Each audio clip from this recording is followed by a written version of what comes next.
I'm Jim Grismer, Professor and Dean Emeritus at the University of Denver. Welcome to Engaging Ideas, where we bring information and ideas from the Academy to the community to help think about real-world questions. Today's Engaging Idea considers how all types of organizations, businesses, nonprofits, community groups, can create value for their shareholders, their stakeholders, or their members. It's an important question, as every organization, from schools to religious groups, to governments, to large corporations and small businesses, works to innovate and create value in order to thrive in a competitive world. Joining me at the Crimson Table to discuss this idea is Melissa Archprew-Akaka, Assistant Professor of Marketing at the University of Denver's Daniels College of Business, where she also co-directs the college's Consumer Insights and Business Innovation Center. An accomplished researcher, Dr. Akaka is the author of over 20 scholarly articles and book chapters. I think you'll find she offers an interesting perspective on the idea of value co-creation, where multiple stakeholders interact to create value for themselves and for others. So let's begin.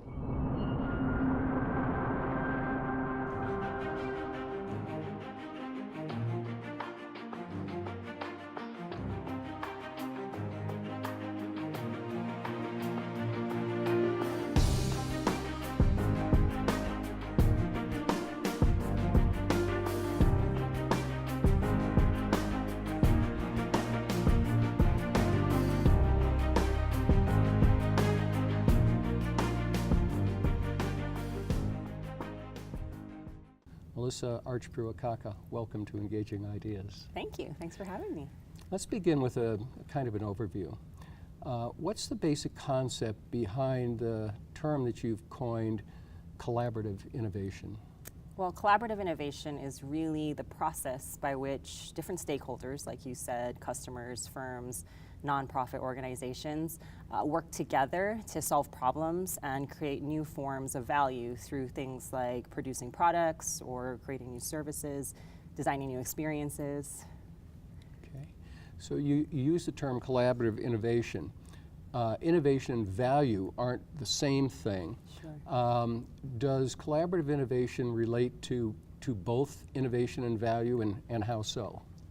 So I think that collaborative innovation can ultimately lead to value creation, because in order for innovation to occur, people have to adopt the ideas or the technologies that come out. And if that happens, then somebody's finding it valuable. So value is being created not necessarily through the development process, but definitely through the use process and through the combination of the firms and the customers together. Well, let's look at that just a little deeper then. So what are the respective roles of the customers and firms? How does this all come together? Right, so it's actually quite complicated now, I think. Traditionally we used to think of firms as the innovators and the value creators, but especially through changes in information technology and the shift in power basically from firms to consumers, we see a lot more movement on the consumer side in terms of coming up with new ideas and their influence on the products that firms develop. And you can see this in advertising, you can see this in product development. Firms are really going to customers now, going to bloggers and influential users to find out what is happening with these consumer groups. And so the roles, the traditional roles where firms were the value creators and the consumers were the users of products are starting to switch or to become very blurred. The lines between those have become very blurred. And the consumers are taking on new roles very specifically to product development, design, service provision, things that firms used to take on themselves. And so the idea here is that we're just seeing this more and more because of kind of this shift in information and the spread of information. So to take a step back then, 50 years ago, let's say, the value creation was primarily occurring with the company or the firm and translated or transferred to the consumer. And now what I hear you saying is that in maybe no small part because of technology, what used to be mostly a one-way process is now a kind of a collaborative process, a back and forth in effect?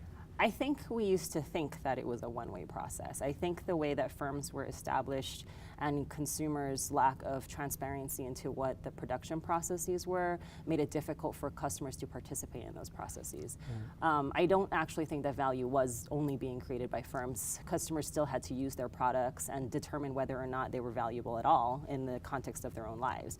So value in and of itself was created through the customer's use, However, now that there is a lot more transparency in markets and that customers have these new roles as co-producers with firms, it becomes a lot more evident that this value creation is not being housed within the firm itself. And now firms are paying more attention to the competencies and the perceptions of customers and the perspectives of customers so that they can design better offerings for them.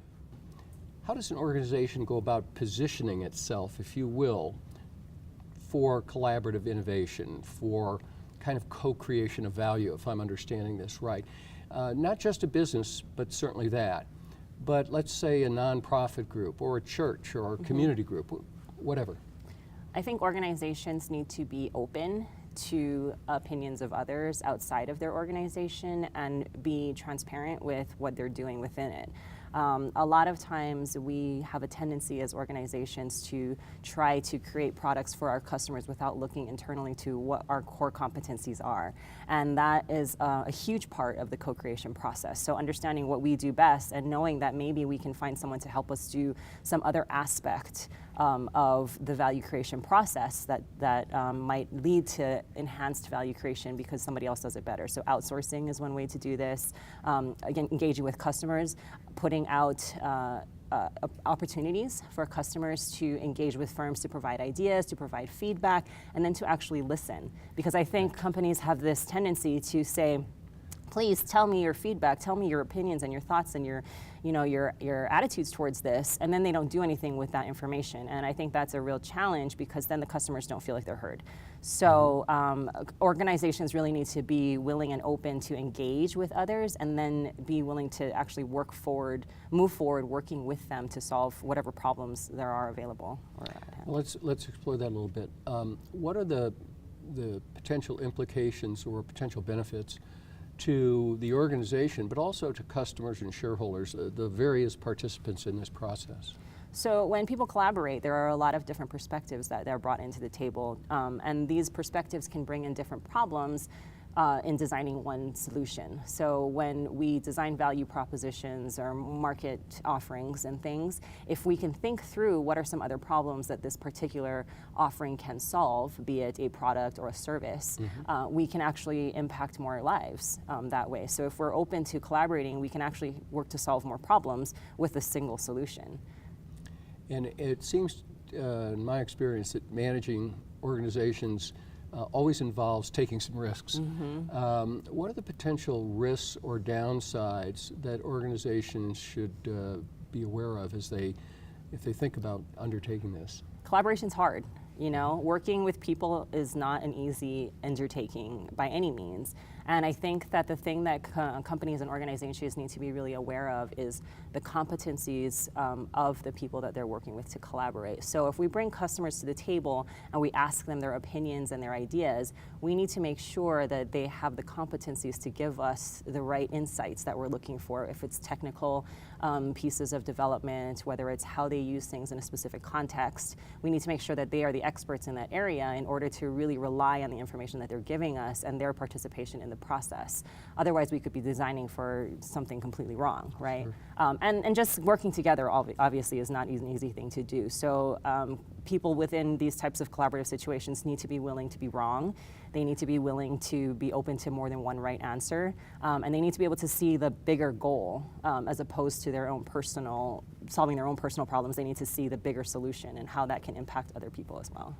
For many years, organizations have used focus groups and that kind of instrument to get feedback. But today, as you suggested earlier, the internet, the technology has really opened up a myriad of new possibilities, and that produces a lot of data. Yeah.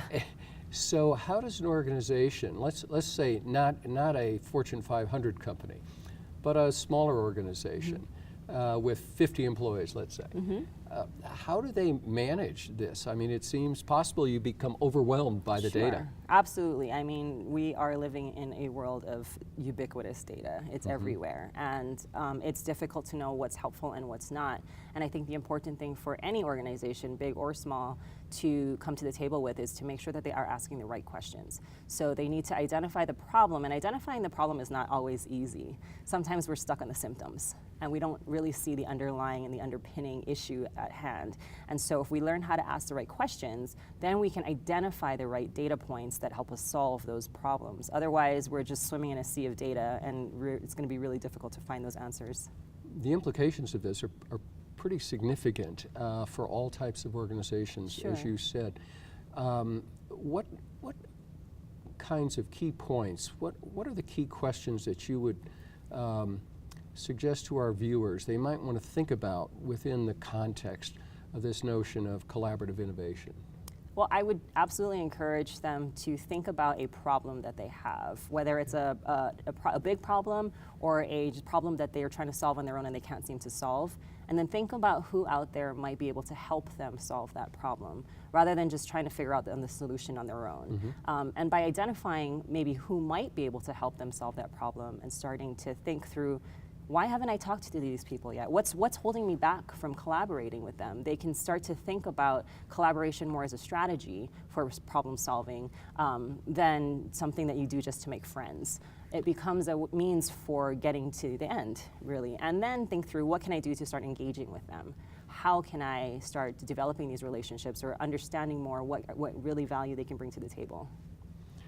Professor Melissa Archipuru-Akaka, thank you so much for sharing your engaging idea about the process of collaboration and innovation and value creation. I hope you'll join us in the future as we bring more engaging ideas from the Academy to the community. I'm Jim Grismer. Thank you for watching.